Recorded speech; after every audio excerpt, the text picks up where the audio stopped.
and welcome to the List Makers. I'm Dave. And I'm Rob. And this is episode 63, where we are going to make our 63rd list, or I guess it's 126th, given we make two each, Rob. Well, sometimes you make three, Dave. Sometimes you're a bit naughty, so maybe it's our 127th or 8th. Let's not get too bogged down in that. And for new listeners, this is where we each make a list, our top 5. We then compare notes and have a bit of a chat. And tonight's topic comes from regular listener Adrian Sturrock, who has put in the hat of wrestle on top 5 Doctor Who autobiographies or biographies. And I looked at that topic, Dave, and I thought, gosh, there aren't that many. We'll have a lot of snaps tonight. Then I thought, oh, hang on, there's probably about several dozen. I still think we're going to have snaps, though. I didn't appreciate either just how many options there were. And it went from being a very quick sort of, oh, well, it's going to be this, and this too. Oh, hang on, what about? Oh, and what about? But we'll have that chat after we've made our lists. I agree. I think there will be at least, I think there actually could be 3 snaps looking at my list. And I'm going for at least 1 golden snap. Okay, yeah, I think I might know what that one is. I think we are heading for a golden snap on this one. But it's my turn to go first. I will make my list of top 5 autobiographies and biographies. Go for it. At number 5, after a lot of thought, I have gone with Moon Boots and Dinner Suits by Jon Pertwee, which came out in 1984. This, to me, is as close as I will ever get now to meeting Jon Pertwee, the showman. This book is not really a detailed warts and all analysis of his life and look at all the corners of his existence, but it is Jon Pertwee, the showman, put into book form. It's his stories, it's his tales, and it also has a very soft spot in my memory because I do remember being quite young and seeing it at the local library, just walking past the shelf and seeing, oh wow, that's the Doctor, that's the 3rd Doctor, Jon Pertwee, and reading it at the time. So very fond of that one. All right. At number 4, I've gone for Script Doctor by Andrew Cartmel. This is a very honest look at Andrew Cartmel's work on Doctor Who from a man who has been successful enough since he worked as the script editor on Doctor Who in the 1980s that he's not ashamed to be proud of what he did well, but also be honest about what he did badly and the things that he learned from his time on Doctor Who and the things that he'll do differently. So it's an interesting look at an era where he really was the narrative driver for that and what he was going on. So again, less about the warts and all life of Andrew Cartmel, but more about his craft. Yeah. At number 3, I've gone for a 1997 book, and that is Who on Earth is Tom Baker by Tom Baker. Yeah. Now, this came out in 1997. I remember reading it when I was 17 and being pretty shocked because this is a warts and all look at the corners of Tom Baker's life, particularly his early life, particularly his time as a young adult in his 20s. And as a 17-year-old, look, I knew conceptually about sex and relationships and death and life, but I was 17. I didn't really know and understand any of those topics. And there's Tom Baker talking about all of them in pretty honest detail. And as a 17-year-old, it was almost a little bit uncomfortable. But you definitely felt as though you knew the story of Tom's life he wanted you to hear. And again, how much of it is absolutely true and how much is exaggerated for dramatic and comic effect, I don't know, but it certainly left a big mark with me. And at the time, we didn't know a lot about Tom Baker. This was a very early example of Tom opening up to fandom. Yeah, it was. Number 2, probably a predictable one. I have gone for Blue Box Boy by Matthew Waterhouse. This is a really interesting look at Matthew's career. Half of it, chapters 2 and 3, are all about his time on Doctor Who, but the opening quarter is about his time as a young man growing up as a Doctor Who fan, how he got into acting, and that's very interesting and very honest. And then the really honest one is the last quarter, which is really about how things didn't work out as he expected after Doctor Who, and some pretty low times he had there before he put it all behind him and got his life together. It is Again, written by somebody who is now distanced enough and far enough from Doctor Who that he can be honest about the things that he's proud of and honest about the things that he is less proud of. But as somebody who grew up, really liking Adric and really liking Matthew Waterhouse, I thought that was a really wonderful book to read. Nice. Number 1, this is what I'm predicting for the Golden Snap. We won't spoil it, but I'll find out in a few minutes if I'm right. And that is The Life and Scandalous Times of John Nathan Turner, which was later, of course, re-released as totally tasteless.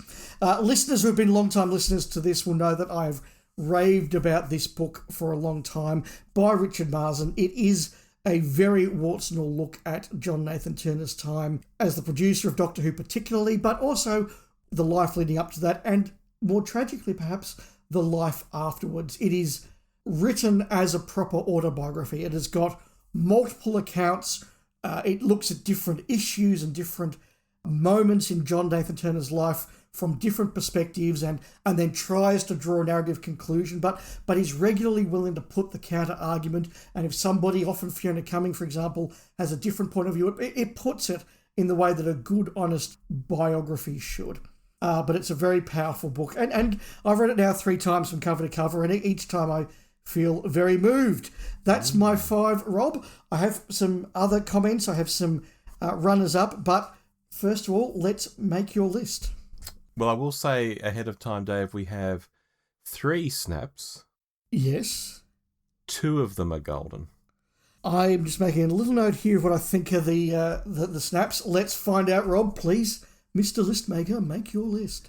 In at number 5, I've got Who and Me, the memoir of Barry Letts. Barry needs no introduction. He's the guy who stepped in and with Uncle Terence made the Pertwee era what it was. He saw in Tom.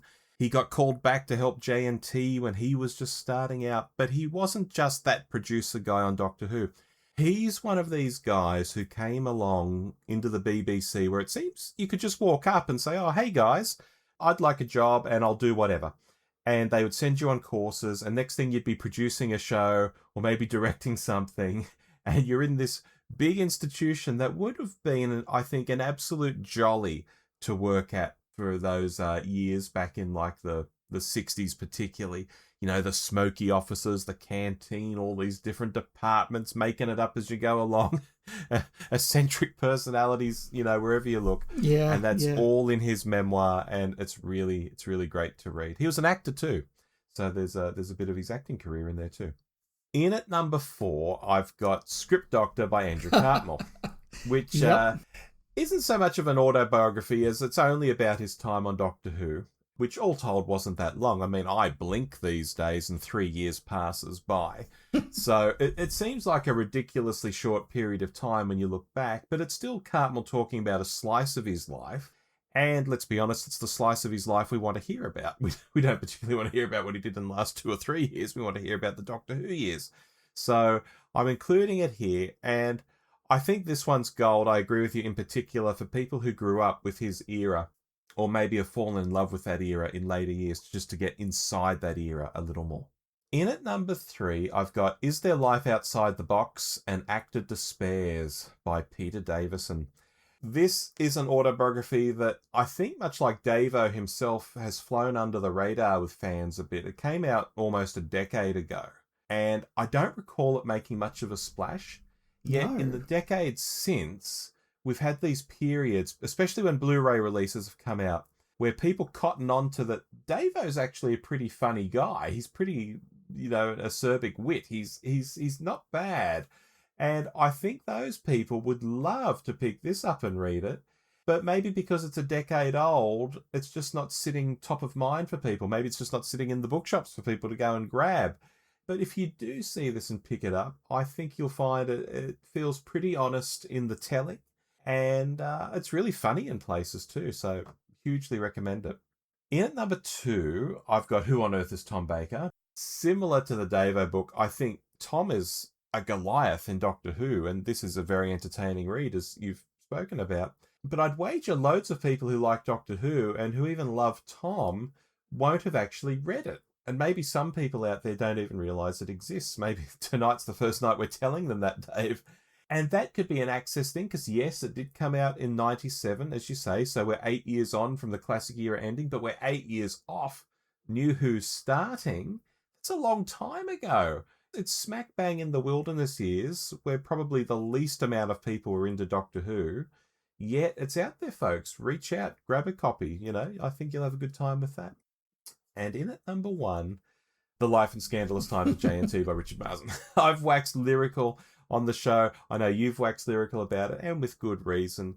I agree. He didn't set out to write a hit piece here, but at the same time, he hasn't really sanitized things as much as some bios might do.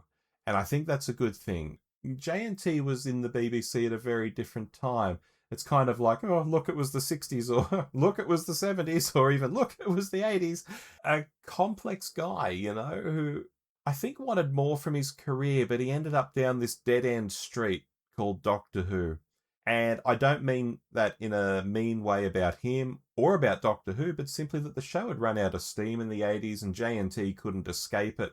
And it really did just sort of blow up the back end of his career and in some ways his life. And it's pretty tragic. So that is a really great read. Anyway, that's my list. Yeah, that's a really strong list, Rob. And look, I'm not shocked that we had that golden snap at the end on the Life and Scandalous Times of J&T. We both have been fans of that for a long time. I think it really is important just to finish out that bit of the conversation and say that you're right, it's not setting out to be a hit piece. A lot of it is very complimentary of John Nathan Turner. A lot of it is very heartwarming and very touching about John Nathan Turner, but it is talking about his foibles. I don't think he comes across nearly as bad as Gary Downey does. I don't think he comes across nearly as bad as somebody like Jonathan Powell does, who's actually just quite nasty in some of the things he says. But it's not Richard Marsden going, here's my opinion.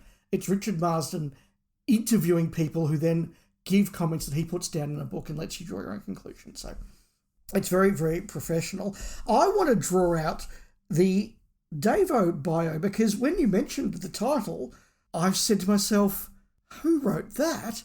And then you said Davo, and I said, yeah. Oh, that's right, he did too. Yeah, perhaps proving what I said in my remarks, that I think it has flown under the radar a bit with a lot of people. Yeah, look, I certainly haven't read it, and I wonder if part of it is because at the time it came out, Davo was getting more into fandom. He was doing, commentaries and docos and the like, but I think a lot of people still thought of Peter Davison as the in inverted commas, get a life, I hate Doctor Who, you sad fans sort of character. and maybe people weren't particularly interested in reading a book. They expected to be very much like, oh, we did this story, I hated it. We did this story, I hated the writer. We did this story, the director was terrible. I worked with Janet Fielding, I didn't like her. I worked with Matthew Waterhouse, he was a turd. Like that's the kind of thing that maybe we expected from Davo 10 years ago. But you're right, it probably isn't what we actually end up with. Yeah, I mean, he's been back in the fold a little longer than that. I mean, when was Time Crash with Tennant? Probably, 2007 or 8 or something like that? Yeah, thereabouts, yeah. So he was sort of coming back into the fold then. By a decade ago, I think he was back in the fold, but maybe not to the degree of today. I think the last decade, he certainly accelerated a lot. And certainly all his Blu-ray releases have been in the last decade. Yeah, no, look, I think that's right. I think, and even though he was in the fold, I don't think we quite as fans all realised he was back in the fold. And I think if that book came out now, it might be perceived a bit differently. But that's one that I've really picked up and thought I must have a read of that because I haven't read it. Yeah, now you talked runners-up. I had some too. I did have Blue Box Boy by Matthew Waterhouse. Yep. I had the Patrick Troughton biography by Michael Troughton, which is very good. I had I Am the Doctor by John Pertwee, which is kind of... They talk about it being the sequel to Moon Boots and Dinner Suits in the sense that Moon Boots and Dinner Suits doesn't really cover Doctor Who, whereas I Am the Doctor does. But I Am the Doctor is more of a coffee table book with a lot of photos because he sadly died before he could do the whole book. And also Drama and Delight, the Life and Legacy of Verity Lambert, which is also a Richard Marsden book. Yes, that actually is a very good one. I'm sorry I didn't have that on my list because that is a very good one. A couple of my runners-up list, I had both Self-Portrait and Naked by Annika Wills, which are I mean, you know, you want warts and all honest stories about her time in television. Like, wow, this is very, very warts and all, and some of it's pretty unpleasant, and some of it's kind of brilliant. So yeah, they're quite good. I also wanted to mention books about two of my favourite writers for the show: the Robert Holmes bio, A Life in Words by Richard Molesworth, and the Malcolm Hulke bio, Things Are Not Always As They Seem by Michael Herbert, which are both really good. Yeah. I also know of books that I've never read, but I believe there's one, and you might like this one, Dave, The Life and Career of William Hartnell by Jessica Carney. I have read that one, yes. That's a good one. I Am What I Am by John Barrowman, I believe, is a good read. That's an interesting read, but it is, I found, very much Barrowman projecting the story that he wants to project. Right. I think because he's still in that sort of showman part of his career when he writes it, and probably he didn't know it at the time, but at the very peak of his career. So It is sort of like, this is John Barrowman telling the story he wants to tell. Yep. Still Getting Away with It, The Life and Times of Nicholas Courtney. Who's Next, which is Derek Sherwin's. Anthony Ainley, the man behind The Master. I did note down the Robert Holmes, A Life in Words book. And also Who is Michael E. Bryant, a memoir by Michael E. Bryant. Yeah, the Ainley one is probably the weakest one I've read, partly because it's quite slight in terms of its length, but also because I get the feeling the author expected people to tell many more stories about Ainley and get a lot more detail about him. And really, a lot of people are just like, I knew him, I didn't like him, and I've got the same stories everybody else has. So there's actually not all that much to it. Yeah, he liked cricket. Yeah, he liked cricket. He had a wig. He was a bit of a avarice arsehole. Yeah. I think is basically what they say, other than Sophie Aldred, who seems to have gone on with him, yeah. Yeah. But I think here tonight, Dave, we've mentioned a lot of books, and I don't think this is half of them. I don't think this is like a quarter of them that are out there. No, the Liz Sladen book we haven't mentioned, for example. No, Mary Tam. There's a Mary Tam, which I think is a 2-part sort of deal as well, sort of like the Annika Wills thing. Yeah, look, there are a lot out of them. I think it's interesting to note that most of both of our lists are autobiographies rather than biographies. Yes. And I don't think that's a shock. Several of them are very much the showman type books. I think it's really interesting we both had Who on Earth is Tom Baker on the list, because I do agree that is a bit of a forgotten gem, and it comes right in that early part of Tom slowly getting involved in fandom and accepting that we want to share his story. He did the weird sort of pseudo doco probably about 3 or 4 years before the book came out, which is Tom interviewing himself. Yes. When he talks about like death and gravestones and things like that. And this is sort of a step further down the path, I think, for him. But it's a fascinating little read. Yeah. I think if Doctor Who had come back earlier and he had sort of come back to the fold and maybe been doing Big Finish or something earlier, I'm not sure he would have wrote it. No, I think that's probably true. I think only 90s Tom could have written that book. Yes, very much so. Which makes it a nice little interesting piece of history there. And look, I just want to give a shout out as well to the Barry Letts book, because that is very good as well. And I'm glad you had that on your list. I've actually got the audio version of that. I got the CDs, and it's just great to hear Barry actually read his story. Yeah. Oh, wow. I didn't know that was a thing. Okay. Yeah, it certainly is. Oh, well, look, we've mentioned many things that maybe will be new to listeners, and it's not a shock given how many options there were, that even though we did have 3 snaps, we've mentioned many, many other books. We've absolutely pushed ourselves right up to the time limit there, Rob. We have. So I will reach into Turlo's hat of Rassilon. While I'm doing that, I'll thank Adrian Sturrock for sending in his topic this month. Thank and you, our topic for next month, Rob. Yes. Oh, this will be nice. Yeah. It's from listener Costa. Top 5 comfort stories.